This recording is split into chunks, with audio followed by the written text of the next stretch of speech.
the Chihuahuan Desert, I feel like, first of all, it has got a strong hold on my heart. This is the place where I see myself for a very long time, if not the rest of my life. But I feel like our desert is so much like our people. It's resilient and it's warm and it's welcoming. And the U.S.-Mexican border is a tremendously diverse area, biologically very rich. We have some of the highest concentrations of species of plants and animals of anywhere in the United States. And it's because the border is this place of great mixing. We have temperate species from farther north that are reaching the southern extent of their ranges. And at the same time, we have tropical species that are reaching the northern extent of their ranges. And so they have this great mixing of temperate and tropical species. At the same time, we have a great diversity of natural habitats. We have mountains, and we have deserts, and we have rivers. And all those things contribute to this tremendous variety of mainly animal life that we see along the U.S.-Mexican border. It's a really beautiful biodiversity hotspot. And so a border wall is going to threaten all of that because these animals don't understand borders. They are living their lives and doing the things that they need to do, get the water they need, the food they need, migrate to the places they need at different times of year.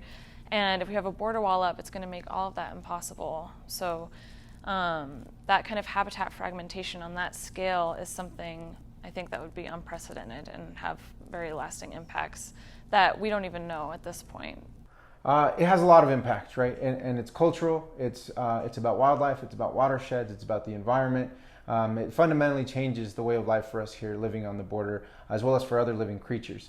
In terms of the environmental impact, a lot of that is untold at this point. What we do know, though, is that a potential barrier across almost the entire North American continent, because that's really what the border wall would be. It would choke off one part of North America from the other, would have devastating impacts. Wildlife, the way that water moves, flooding issues for local communities, but also potentially the extinction of certain species. And so it's just not a good trade-off for what the border wall potentially represents.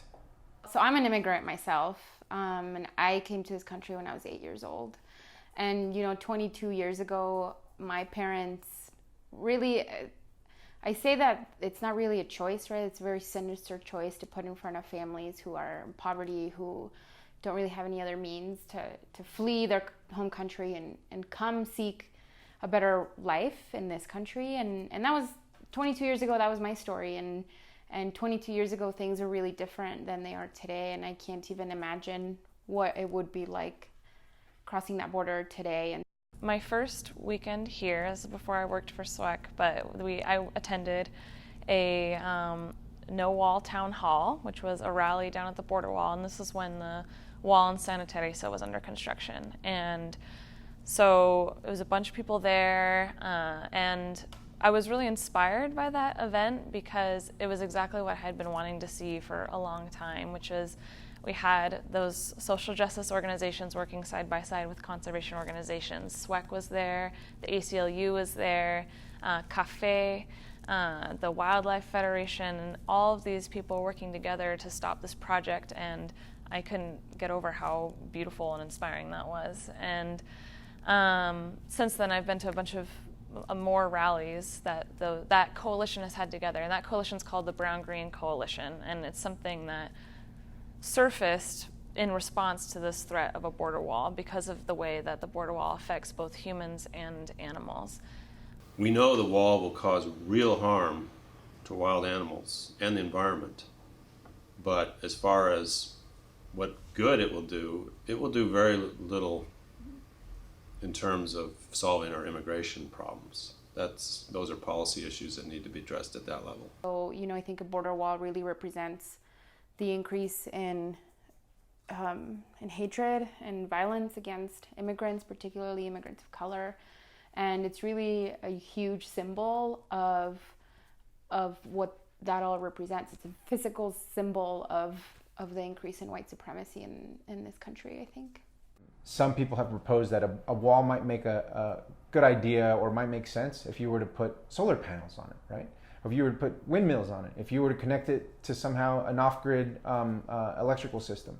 That's a false choice because the devastation that would cause, regardless of how much renewable energy we were able to get from a solar border wall, and the devastation that it would cause to people who are trying to cross here and eventually would probably die in the desert.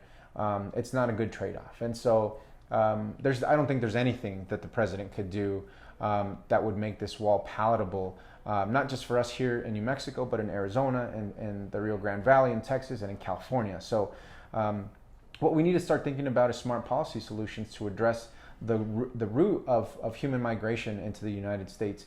When we can help folks out where they're coming from, that actually addresses the root cause of why people are coming here. And if we lift up countries like Guatemala and El Salvador and Honduras, we not only do our job as the greatest country on earth with the greatest resources, but we also help to prevent this catastrophic potential environmental destruction that we have here. So it's a win-win, but it's an option that the president is not willing to explore, and we're highly disappointed in that. With most construction projects, with any construction project anywhere else in the United States that uses federal funds or that is done by a federal agency, they have to follow certain laws, and those laws require them to measure the impacts of the construction. So the National Environmental Policy Act, the Endangered Species Act, Clean Water Act, Clean Air Act, all of those things require them to do that research and find out, how is this going to affect the species in this area? How is this going to affect water, the people who live here, etc.?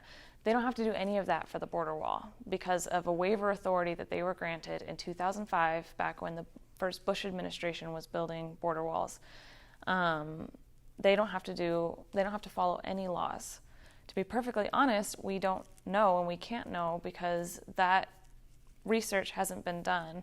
What we do know is our experience from what's happened with previous border walls, because this is not the first time that border walls have been built. Like I said, in the Bush administrations, when walls started going up. And one of the things that we saw, there's an endangered species of pronghorn, the Sonoran pronghorn in Arizona, where when they put in the border barrier in Arizona, it caused these really shy animals to abandon critical habitat that they had used for breeding, for feeding, etc. That habitat they completely abandoned because of the border wall and the lighting and the roads and the traffic, all of that, they left. So I'm going to be signing a national emergency. We did sue on the National Emergency Declaration because Trump declared a national emergency so that he could take money from the military and use that to build border walls. We sued on that and we won. So that was a huge victory in the past few months. And honestly, it really goes to show the power of working together and working with different groups and forming these unconventional alliances on this issue.